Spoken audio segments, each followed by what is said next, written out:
everything's kind of like an acting job. You have to put on a certain act while you're there. I think it teaches you a lot. One, it teaches you that you don't finish work until you're done. Funny story, I worked at Hooters, actually. That was my waitressing job. Great place. That was a place that brought me out of my shell. It definitely taught me how to be in the public eye. And like you just said, people don't realize, like, people are angry when they're hungry. It was very loud. People screaming, people getting upset, especially, LSU and Saints, if they were like, if they had a bad play or something. You guys take your football serious in Louisiana. Absolutely. Did you go from a server to that? Or was there some stuff in between? She would just tell me little stories and tell me about the company and what they do and the opportunity from it. And of course, at first, I'm like, that sounds too good to be true. Like, I don't know. We'll have to see about that. So you went all in. I know nothing about insurance, but I got a license and I'm going to do this all in. So was there any kind of fear with that? Sometimes it's a little scary. So you still had your 9 to 5. Did you quit right away? That is my biggest goal. I want to see my face in the place of one of theirs. Welcome to my show of ordinary people doing extraordinary things, where we hear from regular people who got tired of living their ordinary lives and were not afraid to make that jump. You gotta be different. You can't be doing what everyone else is doing. You gotta create action. You gotta create momentum. So I'm looking for demand and I'm looking for mentorship because I wanted to know everything my mentor knew. People who are just like you and me. My name is David Price. If you see something in this video you like, please hit that thumbs up. If you want to see some more videos in the future, hit that subscribe button, hit that little bell to get notifications every time I have a new video. We're in Lafayette, Louisiana today with another episode of Ordinary People Doing Extraordinary Things. I have Miss Marki here. How you doing, Marki? Hey, David, how are you? Great to have you on the show. Super pumped. Marki's gonna talk about how she went from the dental field to being an insurance agent, some of the things along the journey that she has learned. But first off, we're gonna get to know her a little bit before her insurance license and what got her here. So Marki, why don't you tell us a little bit about yourself? Tell me about your childhood, your adulthood, whatever you want to share with us. Let us get to know you a little bit better. Okay, so I grew up in some small towns between, I guess, Maringouin and Denham Springs. I've been all over God's green earth of Louisiana growing up. Spent most of my education years, though, in Denham Springs. Great town, had a great high school experience, great memories, great people. Started working when I was 15, so I've been all over with different jobs between waitressing and anything with customer service, party hostess, receptionist, and I've always had a joy in interacting with people and the what word am I looking for? I guess just the population, just people in general. And I've always known, even though I've always worked like some type of 9 to 5 job, I always knew there was something more. So was your first job at 15, was it serving tables? It was actually a party hostess. Okay. Yes, at a little kid party place out in Baton Rouge. Okay, that must have been fun. Fun would be the word, absolutely. It helped, every job I had helped teach me and helped me grow into the work person I am today. So you worked as a server. I always think that that's a really good, I think it teaches you a lot. One, it teaches you that you don't finish work until you're done. Absolutely.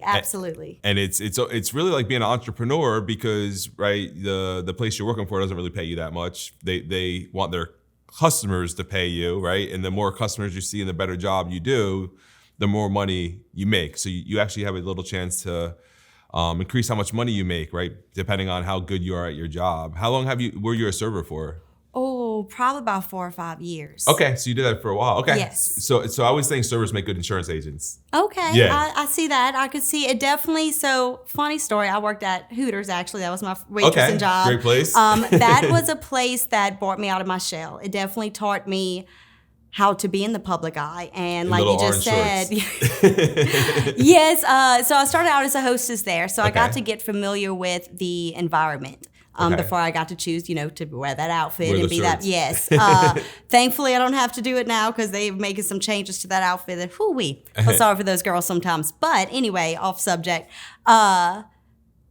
It taught me so many good things about just the work ethic and public and how to interact with people. Yeah. And one of the best advice that I've gotten from a manager while I was there was, everything's kind of like an acting job. You have to put on a certain act while you're there. And ever since I heard that, that's exactly what I do. And I think of what is the best thing I can do for the person who's in front of me? What can I do to brighten their day or put a smile on their face? So that's what I enjoy doing. You know, and again, like the food industry, people don't realize like people are angry when they're hungry.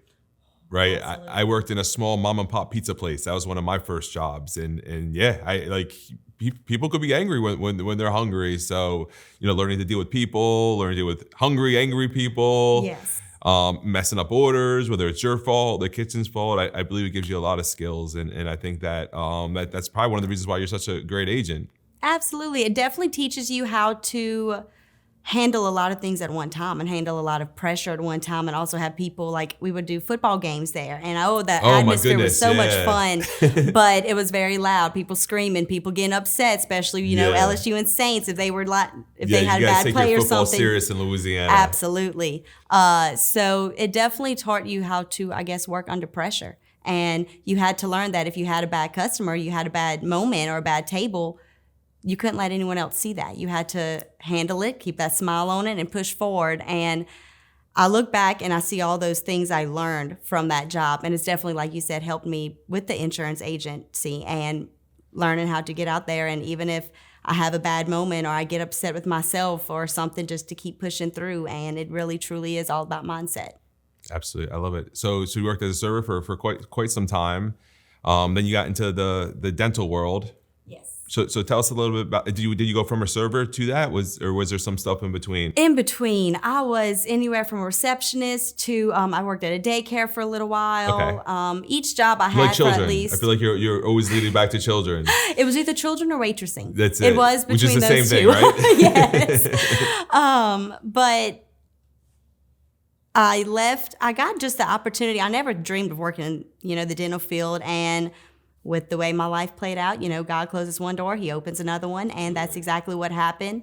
I fell in love with it. That place taught me how to work with a bunch of other people, a bigger group. So even though the restaurant, yes, we had 60 waitresses and stuff, we only had like 15 or less working in one restaurant at a time. Right. At this job with the orthodontics office I worked at, we had 3 doctors, 4 locations, and over 30 employees. So again, very fast-paced job and very attention to detail. Mm-hmm. And so it goes from the waitressing where, you kind of had to pay attention to detail, but you have a little wiggle room to, fast-paced, but you really don't have a lot of wiggle room. Right. So that taught me, I guess, perfection of how to make sure I'm doing everything I'm supposed to do and pay attention to that detail.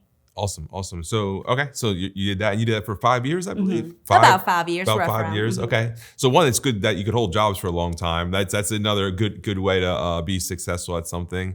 So how did you go from that to insurance? How did you? So when I moved from Baton Rouge to Lafayette, I switched companies. I worked for a different orthodontics out here, and again, I still just had that earning feeling like I'm meant for something more, and that's what I've felt for probably the last year, and that was what kind of brought me to move from Baton Rouge to Lafayette area, as well as my best friend and godchild. And my best friend actually started working for Jennifer Cormier, and that's how I was introduced to this opportunity. She is her personal assistant, and she would just tell me little stories and tell me about the company and what they do and the opportunity from it. And of course, at first I'm like, that sounds too good to be true. Like, I don't know, we'll have to see about that.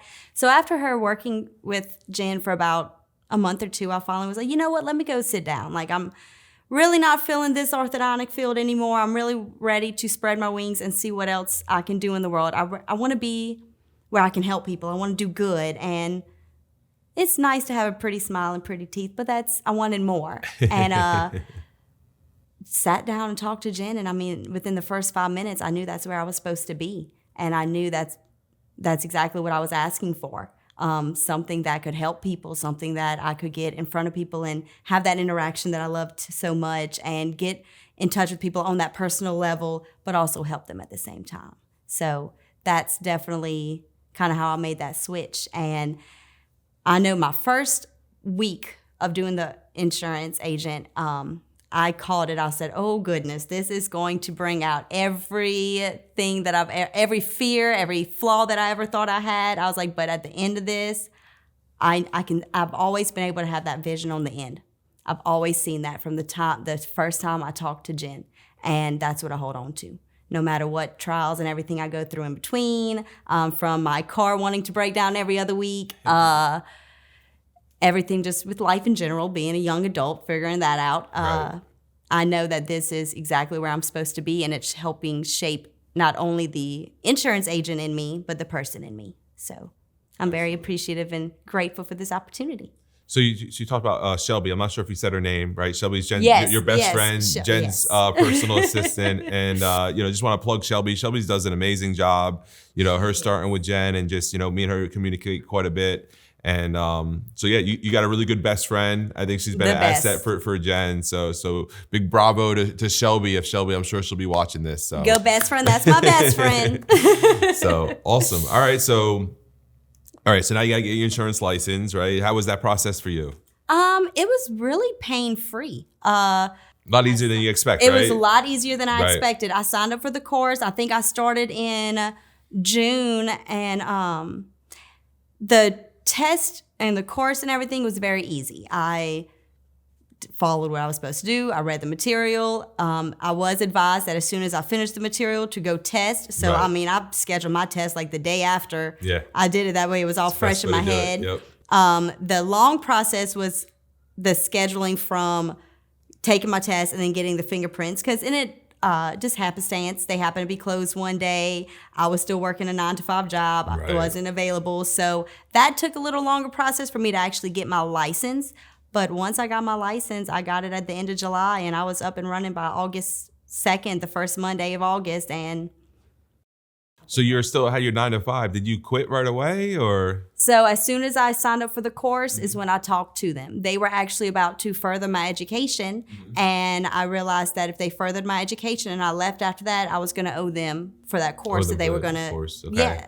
Which is So, fair, right? Absolutely, Yeah. very fair. But that's also something I didn't want to do, and that a waste of their time. Right. And I'm the type of person that I don't want to waste anyone's time. I don't want to, good. I'm going to be an honest person, and if I feel that wasn't my place, I wasn't going to put them in a bond. I'm not just going to leave and say, all right, y'all figure it out. So I wanted to give them a good notice and a good heads up. So I was able to give a good about month and a half heads up. So they Okay. knew I was planning something different. They knew I was leaving, but I was able to give them time to find the help and find someone to replace me. good. That way, again, they weren't in a bond, because I don't want to do that either. That's awesome. So you went all in. I know nothing about insurance, but I got a license and I'm going to do this all in. So was there any kind of fear with that? Oh, absolutely. Absolutely. This was my first job going from a salary paycheck Right. to 100% commission. And that was probably my favorite thing about it, is being 100% control of it and not have to, and I love all the people I ever worked with in the past. Right. But not everyone's work ethic matches. Right. So it was nice knowing I only had to depend on my own work ethic. But I did realize it taught me so much about mindset and really mental health, and making sure I was 100% so I could give 110% in return. Right. So that's kind of where I've been the last little bit, but I see a major improvement, and I'm ready to keep pushing through. Awesome. So you're doing things for your mindset. What kind of things do you do for your mindset? I'm plugging in more. I have started seeing a counselor and just talking more, and just reaching out and not You read any not kind of hiding books out. or anything Reading like that? books. I'm starting to get back in that. I used to read as a kid and a teenager and through college. That's all I ever did. And then adulthood kind of got Got busy, crazy right? and got busy. You forget how and- much you enjoy it. Yes, and I'm getting back to that. I'm getting back in my faith. My faith has definitely helped ground me 110%. So thank God. And yeah, just a combination of everything, and having a great support system. Having a great mentor, having a great best friend. So Shelby, Jen, and the Cormier group, the Price group, everybody that I surround myself with. Every time I hear you and Jen talk, that just keeps making me want to push more. I appreciate that. Awesome. So what are some goals that you have for either some near future goals and then some longer term goals? Okay, we talking professional or personal? Either or. Okay. I like talking about goals as long as they're goals. So personal, new car and my own place ASAP. Okay. I've had my same car for 10 years. Whenever you tell your story, I feel like I'm right there with you sometimes because I have my little Honda Civic. It just hit 200,000 miles. So yeah, I've been there. It's ready for I'm ready for a new one. And then I've been staying with Jen. She is amazing and it's been letting me have a place to stay. And as much as I appreciate it, I'm ready for my own place. Ready so for I know own place. that's in my future the next, as soon as I can. Professional is just to continue to perfect my craft, to continue to perfect my mindset so I can be the best insurance agent for my clients and for the team that I eventually do want to grow. My biggest goal is taking down either Jen or Bianca's bounty. There we go. That is my biggest goal. I go. want to see my face in the place of one of theirs. There we go. So for anyone that's listening on that, Bianca has the record for most sales in a week, which is about $30,000 in production. Bianca has the record for the most production in a month, which is $50,000. And what is it? The $1,000 bounty from Doug and $1,000 from me if somebody takes one of them out. So yes. So good. I hope I could be paying you soon. You're right. We need to change those pictures up pretty soon. They need to be changed. Absolutely. I've been hearing that, and ever since I heard it the first time, I was like, "That's good. One of those will be my face." Why not both of them, right? If you take out the week one, you might as well keep rolling and take out the month. That's where I'm going. That's exactly what's in my mind. I knew that. That's a few $1,000s. That's $4,000. If I can do 30 it's a good down in 1 payment week, on a car. If I can do 30 in 1 week, I can do 50 in a month. Exactly. I just got to continue getting my mindset there, and I know I can do it. And again, the team and the group keeps pushing me and encouraging me, and it's great being surrounded by people who want to see you succeed just as much as they want to succeed. Absolutely, absolutely. So I know Jen's been, she's your mentor. She's been great to you. I know Jen's got the other house on her property that you're staying in, where she's helping you out with that. What does Jen mean to you? Oh goodness, Jen is. I call her my mother hen. She's hen. mother hen. She's my mama Jen. She has completely turned my life around. She's given me so many opportunities to be independent, even though I have to depend on her for a little bit right now, and kind of listen. Like she always says, you told her use your brain, not hers. Yeah. And now I'm trying to use her brain and not mine. Right. Sometimes it's a little scary. But her and her husband, Tim, are just two of the most amazing people I've ever met. Right. And I'm extremely grateful that our paths crossed. And again, that kind of brings me back to my faith that just tells me everything happens for a reason and I'm exactly where I'm supposed to be. Absolutely. Absolutely. That's awesome. So it's been great having you. There's some people that may be watching this that maybe they're new in the industry. Maybe they're looking to get in the industry. Maybe they're in the industry and they just haven't gotten their momentum yet. Do you have any tips or anything that you would want to say to them? Don't give up. Keep pushing forward. And even on the bad days, remember the end of it, the goal, the possibility of that future is so worth it. And you just got to keep pushing through it. Don't give up. Absolutely. Again, so thank you for being on the show. Thank you for having me. Absolutely. Absolutely. So if there's something that you like, please put it in the comments. If there's something we're missing, a video that you want to see, put it in the comments. I'll make sure I get that video made for you, get it out to you. I want to help as many people as I can in this industry. If you like the video, hit that little thumbs up, please. I would really appreciate it. And if you want to see more videos, hit the subscribe button, hit that little bell so you get notifications every time I do put out another video. This has been another episode of Ordinary People Doing Extraordinary Things with David Price.